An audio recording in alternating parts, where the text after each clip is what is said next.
broken my heart so many times I stopped keeping track. Talk myself in. Three very, very different. Thanks. And a reflection, though, of that Of the region. place. It's that sense of place, and it really does have value. So the Calistoga is like no other on the planet. That's a beautiful nose. Yeah, too. thanks. Wow. It kind of just gets better the longer it's open to. It just starts to really blossom before your eyes. Oh, I hate dumping that out. Wow. We won't do too many more dump outs here. We're gonna stop that. That's really pouring. Can you reach over there? Thanks. That's really pouring well. Wow. Yeah, tasty stuff. I'm gonna learn how to short pour it. Yeah, just a little, just a sip. So this is your cab. This is my cab. 2006. Yeah, 6 is our current release, and this is really kind of the flagship wine of La Serena. It's really, it's the main thing I produce. I'd say that my focus is on that. I mean, all the wines are really good, but this is really what La Serena is about.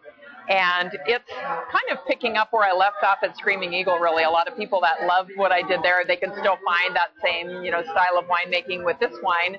And actually, I haven't even told you this. We just did a vertical of La Serena going back to the first vintage of '96 about 2 weeks ago. Wow. And I threw a Screaming Eagle in there, and it was completely blind, mixed wines.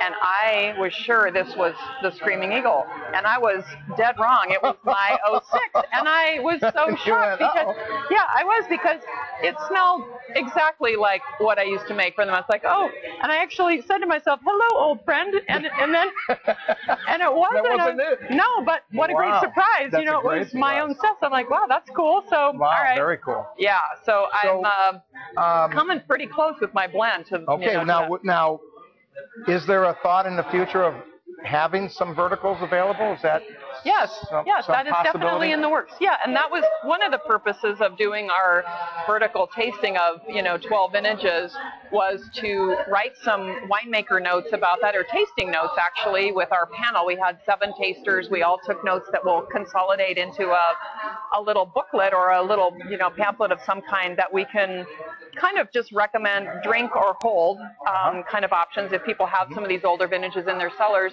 And then we are going to pull some of our library wines out and pack them into like smaller 6-pack verticals, so people could have vertical number 1, vertical number 2, 6 at a time. And so we'll be making those available fairly soon. Well as we have a few magnums from the older vintages too, so we'll start to be able to release some of those again too. Good. So for the holidays, they have some. Yeah, so that's going to be really fun. Yeah, and some of them, oh my gosh, they're just so good. They like right in the range of 98, 99, 2000. Those 3 vintages back to back are shockingly good. They're just really hitting their stride. They're beautiful. I was a big fan of 98 wines, and that's the one that just got terrible press. Terrible. And it's so good. I can't even tell you. It stood out. I'm glad. Yeah, I'm really glad. good. I know, it was fun to see that. Yeah, because everybody that when I started my career, I was at Pine Ridge in Napa, and they make some beautiful cabs, and everybody walked past the 98, and I kept saying, you're making a mistake. You're nuts. These wines are awesome.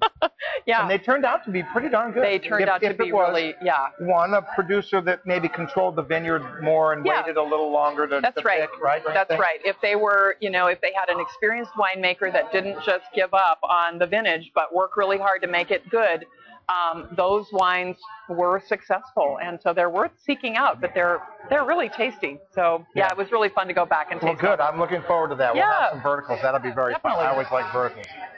So here we have kind of